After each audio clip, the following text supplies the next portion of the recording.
it's Mari McInerney from Croakey here, and we're at the Sarah Remote and Rural Allied Health Conference. I'm making the point of saying remote first. And I'm here with Kylie. Kylie, could you introduce yourself, please? Sure, thank you for that, Marie.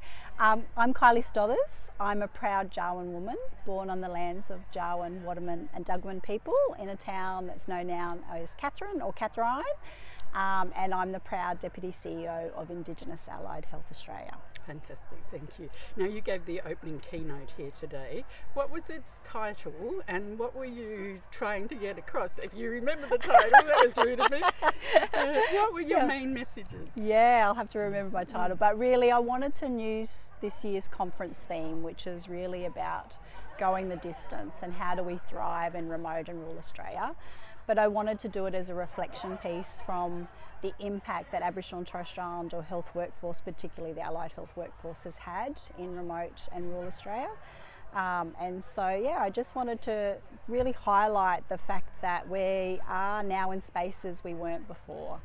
And we're only there because of those that walked before us. So really it was around the generational thinking and getting people in the audience to think about their impact for future generations to come.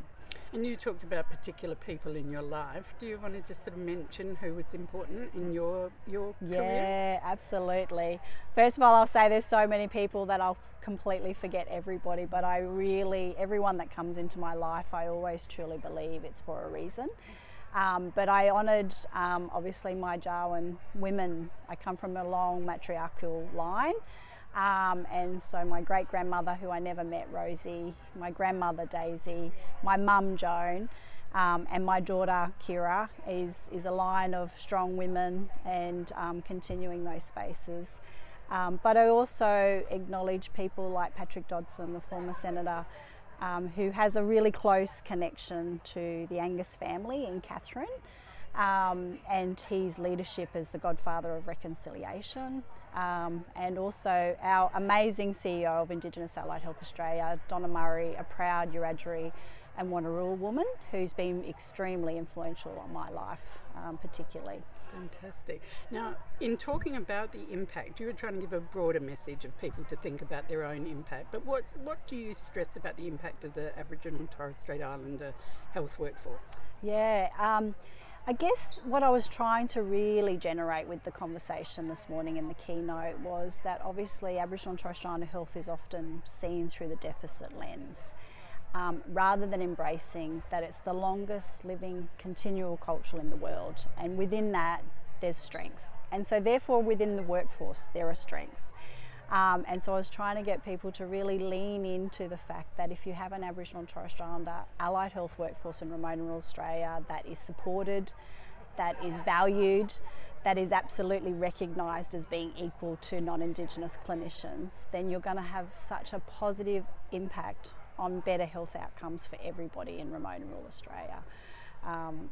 So people talk a lot about patient-centred care.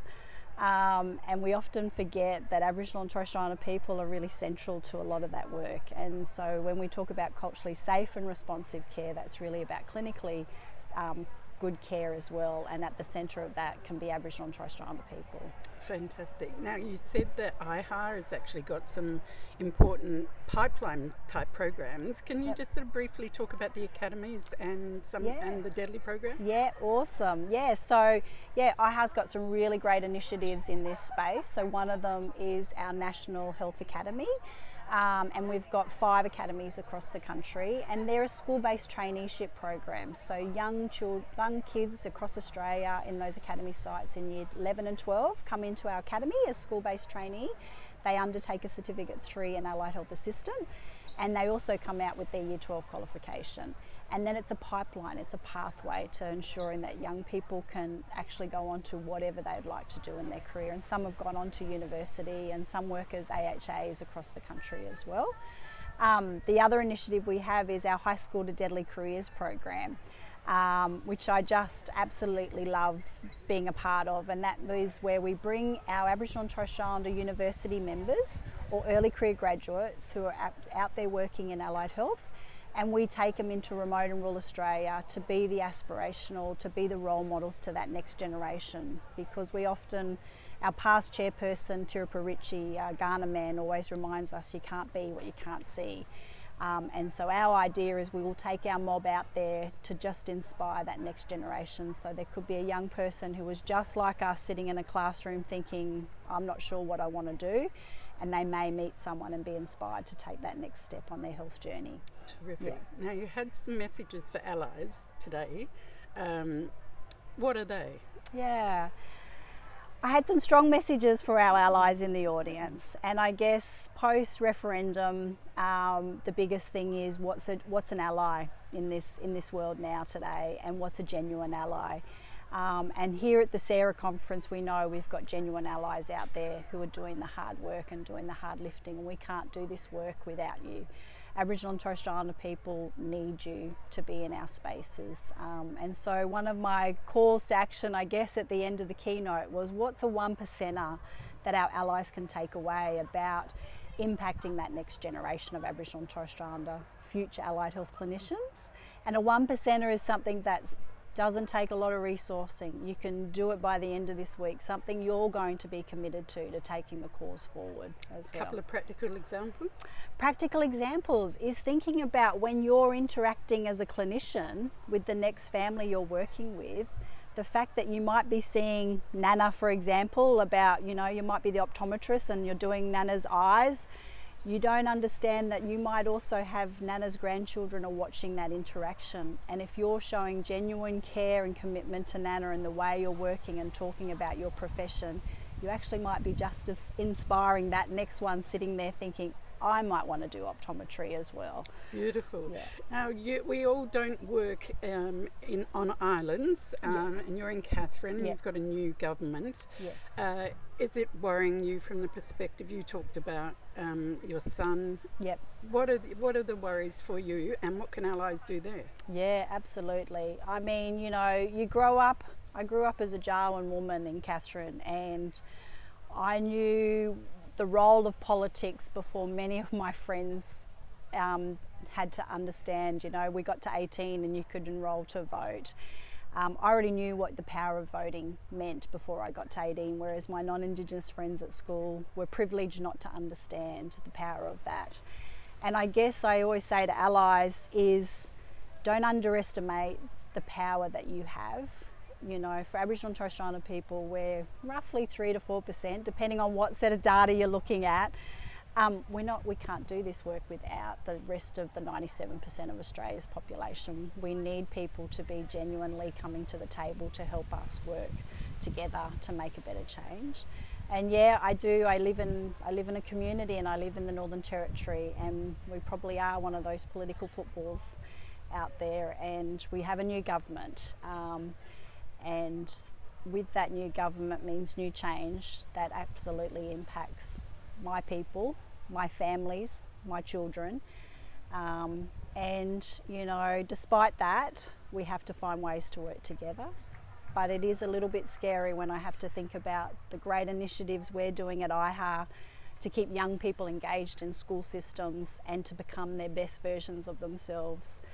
We have other parts of our community who think the punitive measures and locking children up is the answer. It's a complex situation. We don't have the impact of colonisation is not going to be an easy fix. But when you discard the strengths that come from community with community solutions, like some of the work we're doing at IAHA, then you're actually going to have a whole generation that's going to miss out on these opportunities that are out there to make change. It's very worrying, isn't it, in the justice space especially? Yes. One final question, if I may. Yep. Climate change, is that on your horizon in your work and in your life? Yeah, it is certainly in my horizon for my personal life, absolutely, Mariga. I'm a citizen of Katherine. That's home for me, Jawoyn, Waterman, Dugman country, and I'm a freshwater girl. The river is my life. It holds many meanings for me and my family, and I've personally seen the impact of what can happen when industries and climate change have an impact on our environment. Our small town has been impacted by things like the PFAS situation with the Defence Force. We've also seen the impact of fracking in our communities, which is deeply concerning. And now we have the cotton industry, and the cotton industry is having a huge impact on water and water availability. And so although our work is still catching up in those spaces, and what is the role of allied health in that, as someone who's raising her family, who will grow old on my country and my hometown of Katherine, when I see my river not as well and healthy as it was when I was a teenager growing up, it becomes deeply concerning to me, yeah. Kylie, is there anything else you would like to say? To everybody at the Sarah conference, this is the 15th conference. It's fabulous to be back face to face again. It's been a while. We've been virtual, so nice to see everybody that's not a little square box on a screen. And I know that some of the funding is uncertain. The future we know is going to come, and we're not sure if the funding's going to be there, but we'll be at the 20th conference together, I'm sure. But until then, keep thriving in remote and rural Australia, keep showing up, keep doing your best, and hope we keep networking together. Thanks. Thank you so much.